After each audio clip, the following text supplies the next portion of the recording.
Whew, I can finally relax. It looks amazing, finish it. Finish the game. Finish the game We or need I'll a put full C4 release under on your pillow. Finish Finish the game or check your mail. Well, guess it's back to work. So 4 months ago, I made this horror game for a competition with which, I'm not trying to flex or anything, but I made $1,500.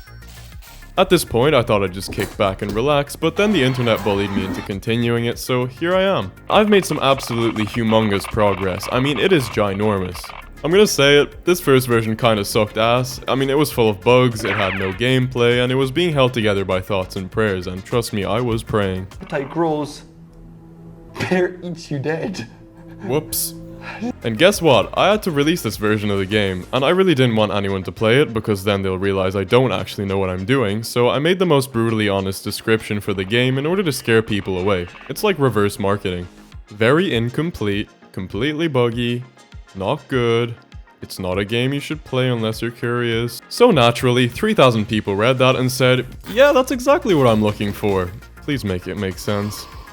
And then, the flood of comments. Yeah, I'm pretty sure you guys are gonna cancel me if I don't finish the game at this point, so after that preposterous demo, I'm just gonna throw that in the trash and start again. The concept is pretty simple. You hunt radioactive creatures in a forest, shred them alive, and you feed them to your starving heart.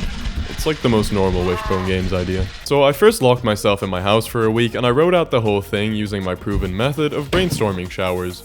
I know I looked like I was planning a terrorist attack, but don't worry, I don't do that stuff anymore. And I made so much goddamn progress that I'm certain this game's gonna slap at this point. Here's my big idea. I'm actually gonna add something called gameplay, which does mean that I'm gonna be programming for the next month instead of studying for my final exams, which are in 2 months, which is a win-win. My idea is sort of a double gameplay loop design where they both meet in the middle. Look, this month had me all sorts of f***ed up, so I'm just gonna fast forward through it. Hello, I'm proud to present a cube. Shooting cubes at a bean. I mean, it's already Game of the Year material, but I think I can take it a little further. I really want to start on those famous visuals, but I have a big problem. I own literally a single tree asset, and well, it looks like that, so I'm gonna go do some research. I unfortunately had to break every single rule of game development and go outside. I touched some grass and, studied trees? I don't really know what I'm doing. I took like 100 pictures of foliage, and people just watched in terror as I touched those trees in every way I knew how. But I'm dedicated. Or I'm on the spectrum. I don't know anymore. After that, I looked around and bought some virtual trees for $70. Jesus. I will be goddamned if you thought I was gonna go model 16 variations of a beech tree and 12 shrubs of various shapes and sizes, along with 34 twigs. And then, just like all my other games, it went through an identity crisis, in which I went through about 100 different aesthetics, and what do you know, I landed back on the original. So if you're wondering why I'm not uploading, it's probably because I'm doing some stupid shit like this. People always ask my secret for making visuals, and I honestly don't know. I kinda just sit there for hours moving sliders around, and then it doesn't work, so I wake up the next day and try again. I'm like the monkey on the typewriter. After a while, I'm bound to write a Shakespeare play. So after that whole fiasco, I made part of the map, which I have fully planned out on my whiteboard right over here. Aw sh. Anyway, it goes something like this. There's 3 main areas: the forest, the apartments, and the flooded highways. Right after which, you can enter the deep forest.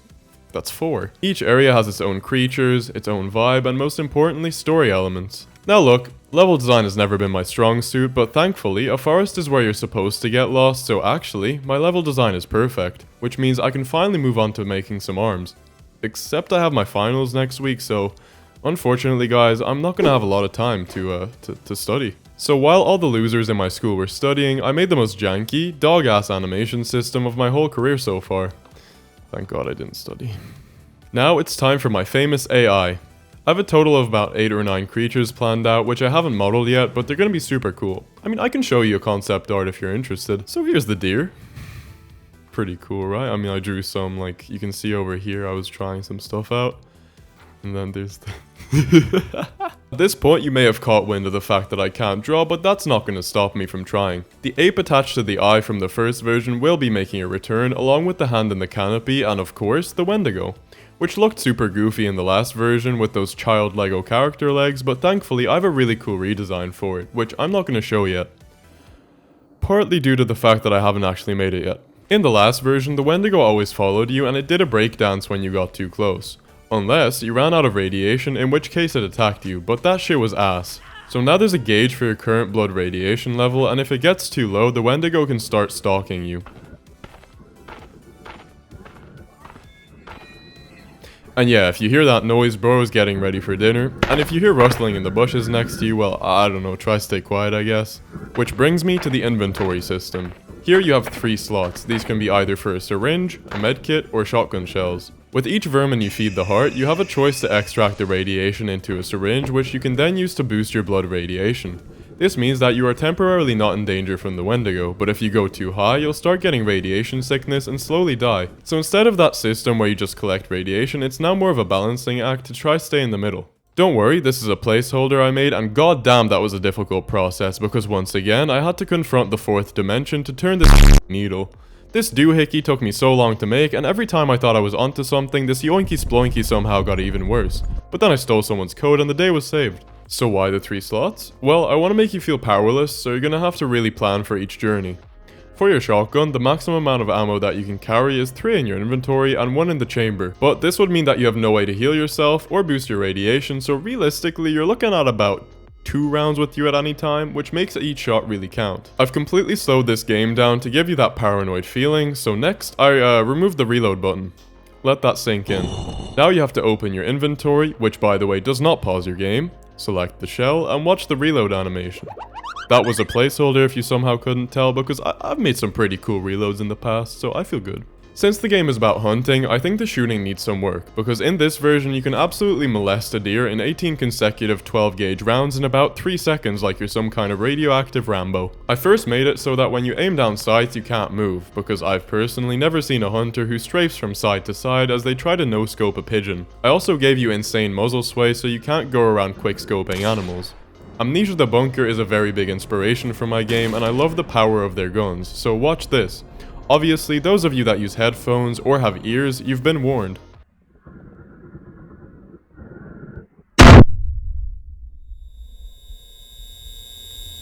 But Wishbone, why did you do that? Well, when I was like 11, my uncle let me try his shotgun, and for some reason he snuck a 12 gauge slug in there, and man, that damn near sent little Wishbone into orbit, so I want to capture that feeling in this game. I've mentioned multiple times now how important sound is in horror games, so I did something I've never done before. I used physically accurate sound, which adds so much to the game. Basically, it will simulate how sound bounces off or goes through different surfaces, leading to all sorts of cool moments. Like the fact that I made a random ass pipe for a water section and it sounds like a pipe. I then bought a sound pack which comes with some pretty good footsteps, with one exception. It's like our character took his brick sandals off and replaced them with high heels halfway through his walk. I decided on brutalist architecture for the game as it contrasts very well with nature, giving this really weird cold vibe. So I modeled a test building, which I was very happy with. I shared it with you guys. You liked it. Then my friend immediately said it looks like MF Doom, and now I can't look at the building anymore. Then I bought more trees for $35, which by the way, you're paying for as we speak. So if you want me to keep making cool games, then watch all the ads on my videos and turn off that stupid ad block. I also can't afford a voice actor yet, as all you seem to hate my voice acting, which is a whole load of horseradish, because remember, I voice acted the moaning for the dying goat.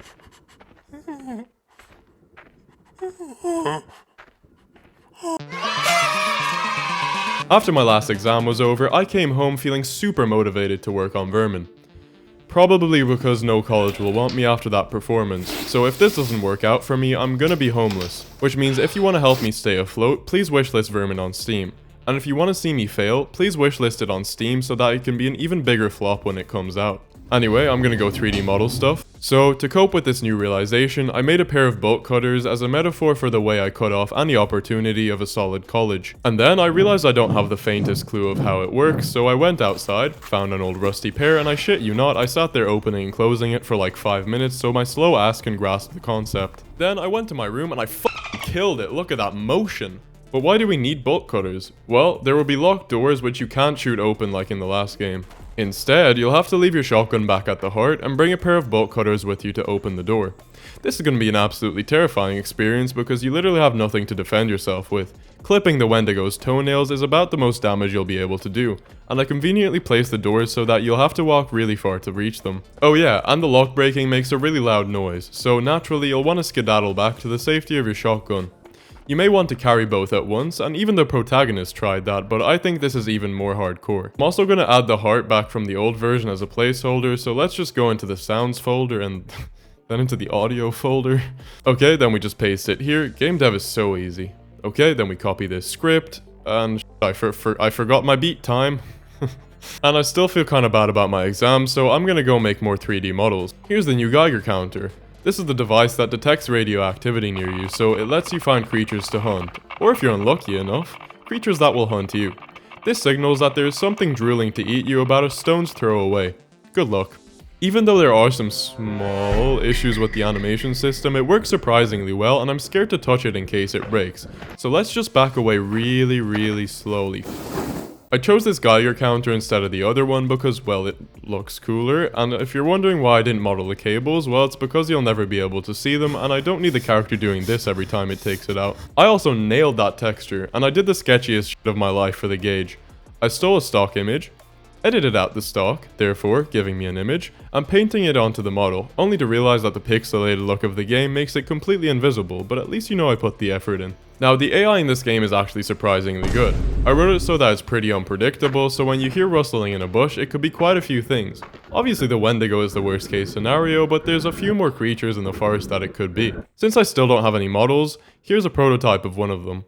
You'll occasionally feel like something is watching you, and that's probably because there is, and it will most likely run away if spotted, but if it smells pain, it will ambush you. The AI for the deer never quite felt natural, and I realize it's because I need to think like a deer in order to make a convincing behavior. I've been using Among Us as my placeholder, which I'm gonna replace real quick, so this is just the deer from the previous version, and I'll change it soon. It might help if you just try to imagine my concept art over it. So anyway, I started by getting myself into the mind of a deer, and that's when it all clicked. So I'm just chilling there, grazing, and I will occasionally look up and around for predators because I really don't want anyone touching my kids.